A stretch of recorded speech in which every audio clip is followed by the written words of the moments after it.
Hey, welcome to the video. So today we're going to talk about one of the things that might put you off once you get into the MPC. And if you're not familiar with LFOs and modulation, this might push you back a little bit. But we're going to talk a little bit about the modulation within the drum programs. And if you have any questions, you can always put them in the comment section. So it is very simple. There aren't many levels to this. It's quite on the surface. So let's start right from this bit right there. This relates to velocity. So velocity obviously is how hard you push on the pad. So slowly or hard. So that's velocity. It translates into volume as well, but not to confuse the two. Velocity is one thing, volume is another, and velocity is how hard you push on a key. So how hard you hit the key. So velocity will change these functions right there: pitch, attack, amp, and pan. Amplitude for the volume. And we're going to talk about the pitch. So how hard you hit the pad, velocity will translate into pitch. So it's always at the same pitch. If you increase it just a little bit,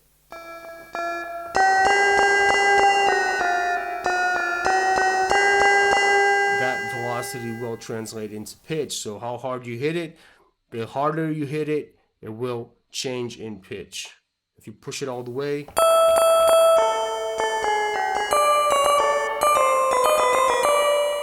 how hard you hit the pad, it's going to change the pitch. It's very simple. That's all it is. So next we have the attack. Same concept. Velocity changes the attack. The attack is this thing right there. Okay? It will change how the beginning of the sample acts. So a longer attack, a shorter attack, right? It's going to be doing this. So if you go here, if you push it all the way, if you hit it really hard, it gives you a short attack. If you leave it in the middle, if you press it really, really smooth, it gives you a longer attack. Okay, that's it. It changes the attack time. That's it. Very simple. Then we have the amplitude. That relates to volume as well. So this is the reason why you have velocity in a pad. If you push it all the way back, it's like having your pad in full level all the time. There's no velocity. If you push it all the way up, this is the reason why you have velocity in your pad. So it's a cool way for you to have a full level just on one of the pads, and all the other pads have different velocities. So if you want that, in case you're finger drumming or by any reason you want that, you can have just a full level effect on one of the pads by lowering that. The last one, it's panning.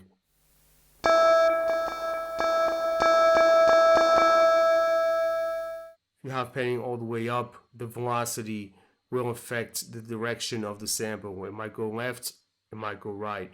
Okay, pretty simple. So there, as I said, there aren't any levels down. It's what it is right there on the screen. The velocity will change one of these settings. Okay, pretty simple. Okay, then we go to the LFO part of the MPC.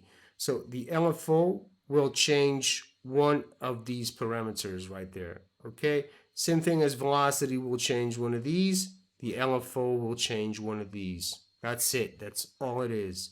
No extras, nothing.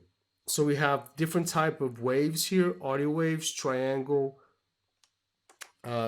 saw, squares, noises, different type of waves, and we have a rate, or we can synchronize the wave with the BPM by doing that. Once you synchronize, it will override the rate. But let's go from the beginning again. So we have waves right there. And this wave will change the sample. Okay, so it's going to interact with the sample. Or you can do it with the amplitude. So it means if you do it with the amplitude, the sine wave is going to affect the volume. So it's going to go up and down in volume depending on the shape of the wave. Okay, we can make it go faster.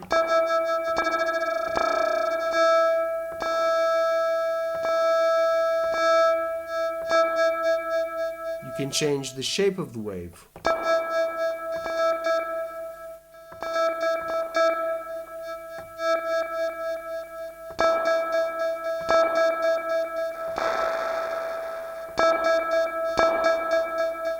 If you turn synchronize on, it will synchronize the cycle of the wave with the BPM, so it's always in sync. Okay, if you do it like this, it's like doing it loose. It's like doing it without quantization, right? It's just it's free. It's not tied to the tempo. If you turn this on, the sync on, it will override this. Okay, this is what's in charge now. It's going to synchronize. It's going to make the wave go up and down according to the tempo that you have here, according to the settings that you have there. So 1/8.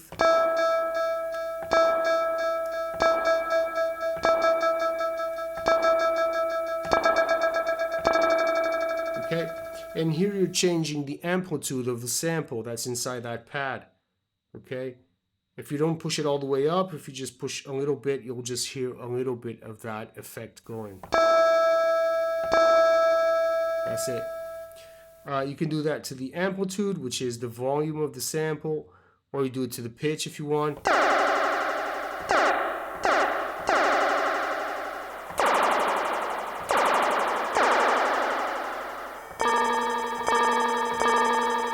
Do it to the filter. This will modulate the cutoff point right there.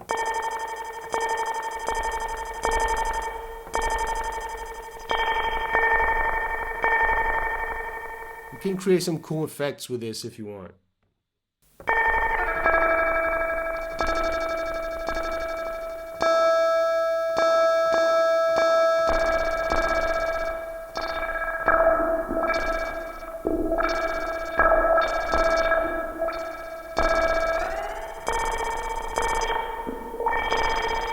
Or you can either do it to the panning. Okay, that's it. So pretty simple. LFO controlling one of these things. Now I'm not going to talk about this. I have in other videos, so I'm not going to lose time with that. Lastly, I want to talk about the modulation sources here within the filter section. This has to do with velocity as well. So velocity, if you see right there at the top, it says velocity start, velocity attack, velocity envelope, velocity filter. So velocity start, what's the start here? The start is, let's go here, it's this thing right there. It's going to change this according to the velocity. So if you hit it hard, it starts from the beginning. If you hit it not so hard, so if you hit it with different velocities, it's going to change the start point of the sample. Okay, that's it. It's kind of like the attack. It's going to change the attack, but instead of the attack, now it's changing the start point. And you might ask, so what's this good for? How can I use it? I mean, that's really up to you. I mean, there are reasons why you would want to do that. For the most conventional hip hop, you wouldn't use this so much. But if you're into more experimental type of music, you know, this will give you so many textures. It will help you to create so many different sounds. But for the conventional hip hop boom bap that you see in my videos, I don't use this as much. So the velocity attack is going to affect the attack time of the envelope here, of the amp envelope. Okay, it sets how much velocity is needed to modulate the attack phase of the amp envelope. This one right there is affecting that one. So velocity will affect this parameter there. Okay, so let's filter this down. Some resonance to it. Just a little bit like that. Let's open this up.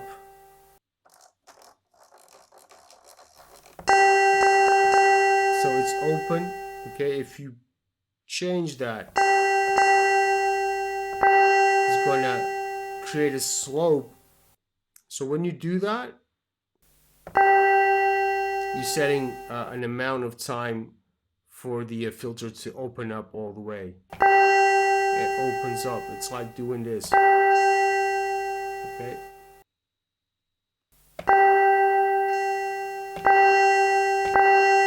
And then this is going to affect that.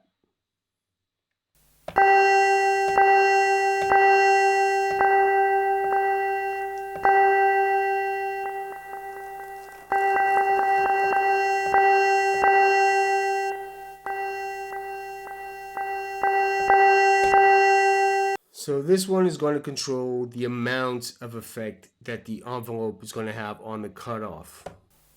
So this one's pretty cool if you open it up.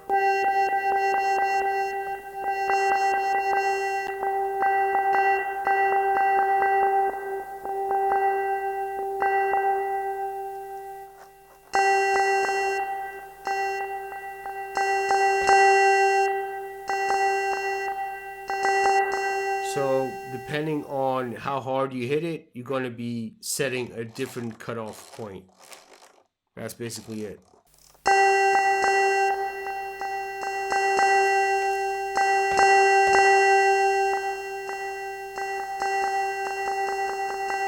But all you need to know, really, all these things are very simple. There really isn't much to it. Just velocity controlling other parameters within the drum program. And that's it, basically. Just try it out. These are things that I don't use that much, to be honest. I like to use this sometimes, give some slight like pitch bend to the samples. It's pretty cool. Uh, Honestly, I don't use these sections that much. The LFO I kind of do here and then. Panning, it's pretty cool if you have a sample to pan it, to modulate the panning. This is pretty cool. This I do use sometimes. But that's it. It's just a tutorial. I know some of you were asking about this, and I know this is like the hardest thing within the drum programs to understand. It's just modulation. Just have fun with it. The best way to understand these things is just for you to take some time and just mess with it, destroy your samples, change them, just have fun with it, and then you'll get the hang of it.